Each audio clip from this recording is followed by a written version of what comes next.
That'd be tough. No.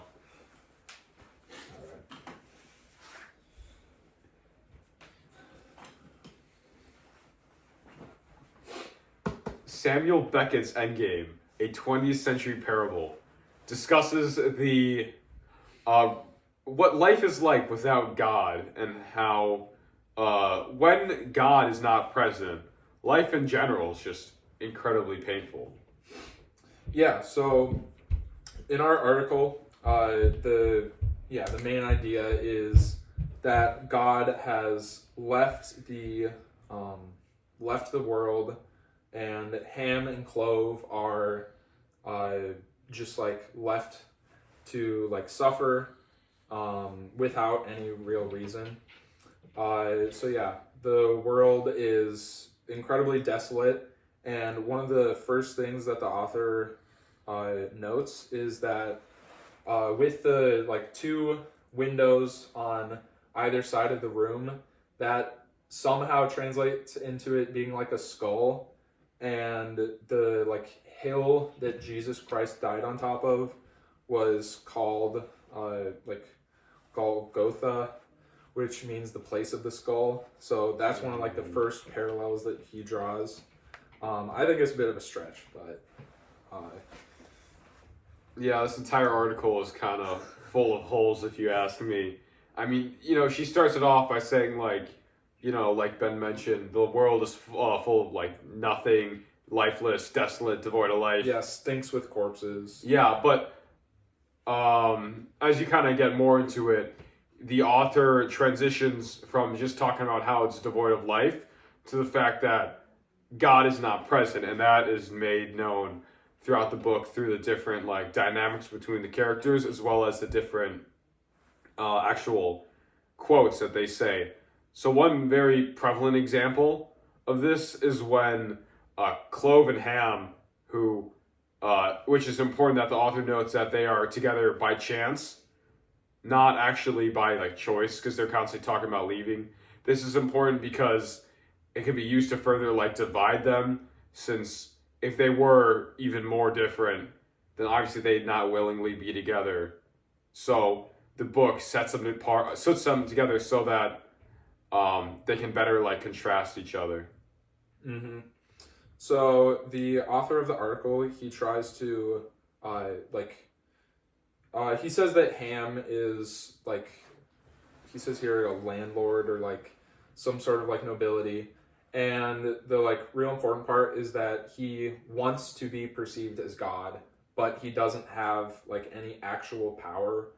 And then he like goes on to like show how Ham has this like level of power, especially above Clove. So one of the examples is how Ham asks about Clove's rounds and if he's inspected his paupers, which pretty much just means like, has he inspected like the poor people that he controls?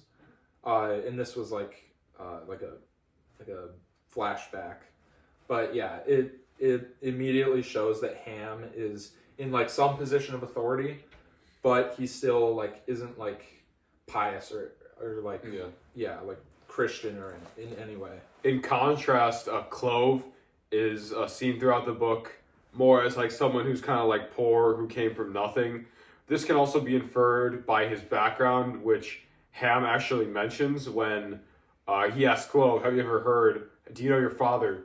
Then he tells the story of how, the father brought the baby over to Ham after some like discussion, and we infer from the text that baby actually turns into Clove, because unlike Ham, Clove, kind of really had nothing. He was born into this desolate world, and so it once again further divides the characters, which is setting it up for the differences between like their opinions about religion and God in general. Mm-hmm. Yeah, so Clove is like incredibly loyal. He's always following Ham's orders, so like pushing him around and like keeping him in the center of the room. He's like always listening to him, always doing what he says. And loyalty is definitely like a key virtue of Christianity. And that along with like faith for like something else, like just like trying to escape from the room that they're in, that shows that Clove has like some level of faith of something like beyond where they're at right now. So that could be like belief in like an afterlife, belief in like some higher meaning. And yeah, Clove should represent, or like the author tries to say that Clove represents a like more of like a believer. He doesn't actually like compare him to Jesus, but yeah, definitely like a believer, someone that has a lot of faith and is like someone who still believes in Christianity, even if the world that they're in like may not have it. Yeah, this is kind of seen when there's one specific line. Ham says, "Let's pray to God," and then he kind of does it in like a mechanical way, telling everyone to like be quiet, don't say anything. But then Clove actually says, or Ham says, "There's no God," but then Clove replies, "There's no God yet," saying that they are in a world without God, but he will soon return, which goes back to Clove's loyalty and his general sense to be willing to believe in something greater. And, like, Clove overall is really more, he just believes in, like, higher powers, because throughout the book, he's always trying to, like, help people out, which is kind of opposed to Ham, who's, like, very selfish, which is what Christians are depicted like as in the Bible. Clove, not Ham. And so there's kind of that still, like, push-pull, like, controversial, aggressive dynamic between them. Mm-hmm. So yeah, part of the praying scene, Ham says, yeah, the bastard, he doesn't exist.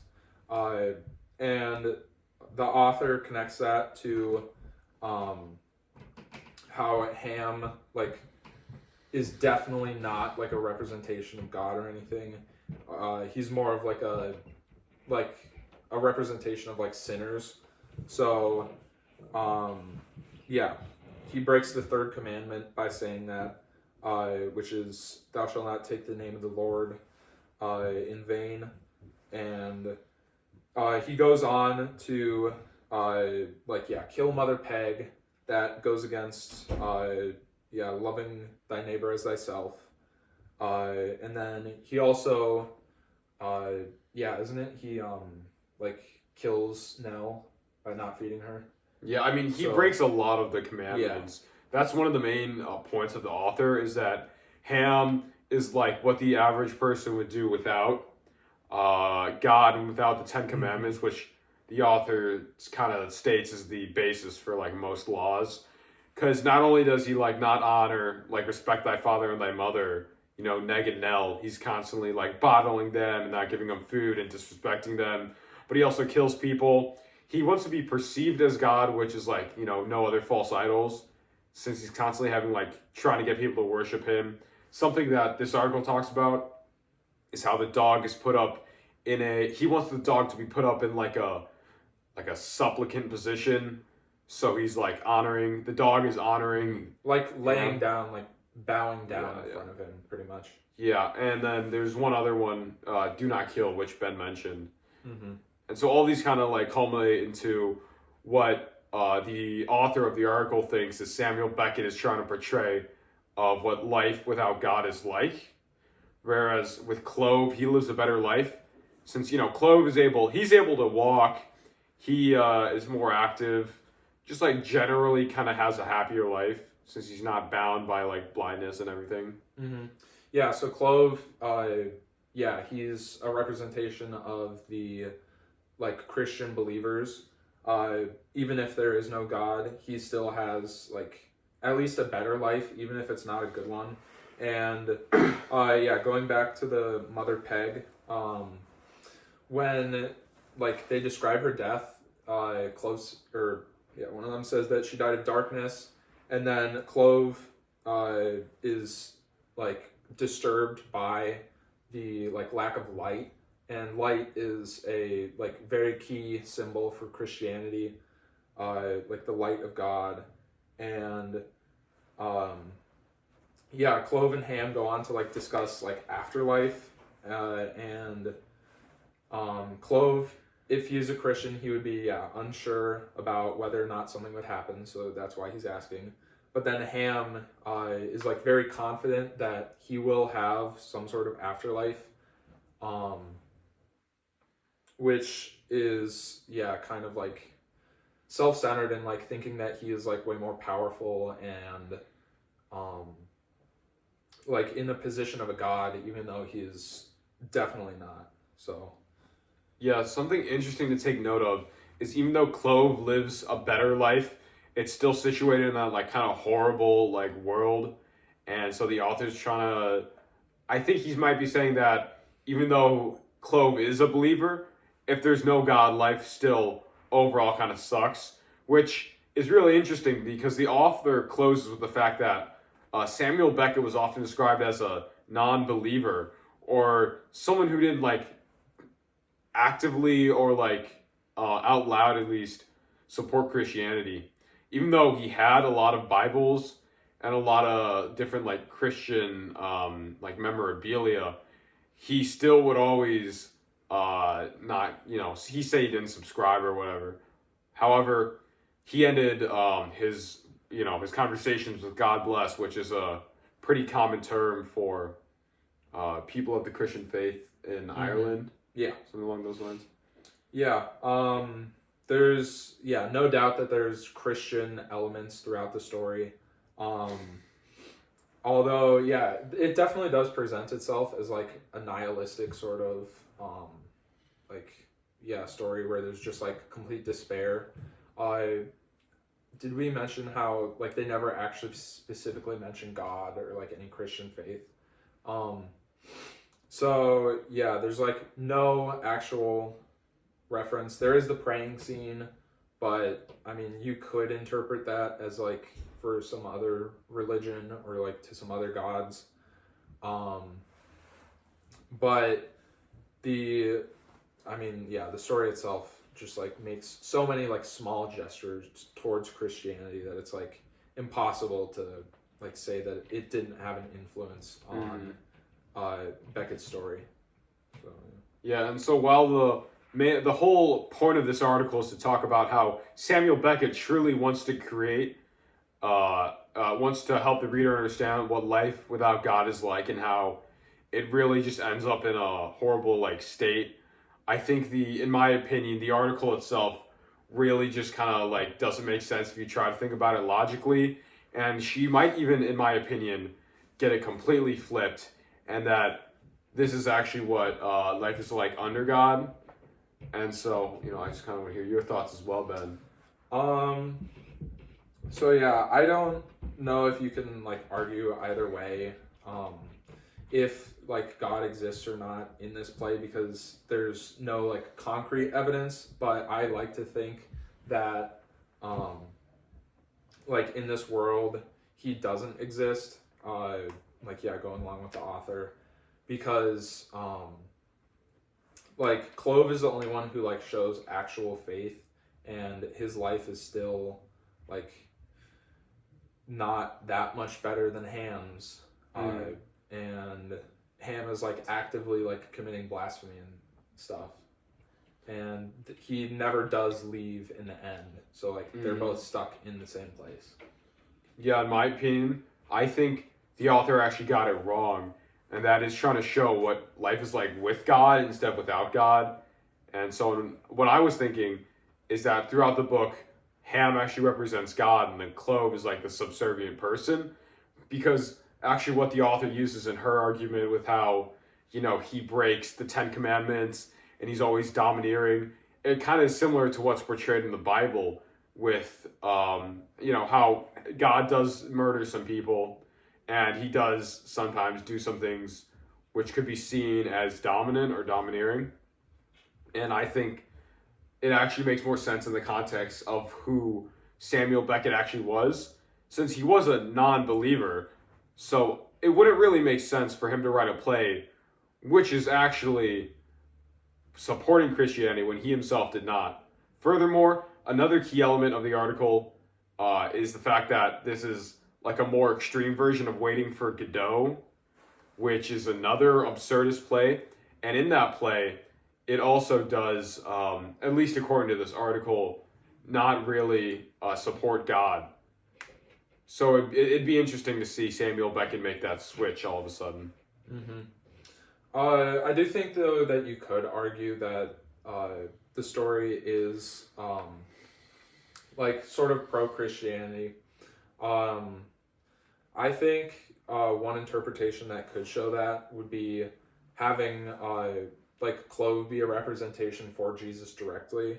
The author of our article doesn't say that. Clove is more of like a believer. But yeah, I think since Clove he's really in the position of power, because he can actually walk, he can see, he can like interact with the world around him, whereas like Ham is just like confined to his chair. And even though he has so much more power, he actually uses it like for good, shows like compassion, and yeah, really at the end of the play when like Clove doesn't leave and he like stays behind, I think that could be like a parallel to like Jesus and like staying behind for like what is it, like leaving the 99% that like believe in him to go like chase after that one that like doesn't fully believe or anything. But yeah, there is an argument that the author makes, which is that yeah, like Ham could be like non-believers, Clove could be like a believer in Christ, and they're both like left behind. Yeah, because Clove is constantly talking about how it's almost finished, which the author thinks is him referring to New Jerusalem, or what is basically like heaven, or like the reinstatement of God, and like the, you know, like how he's gonna like be reborn and like kind of save humanity, almost sort of like a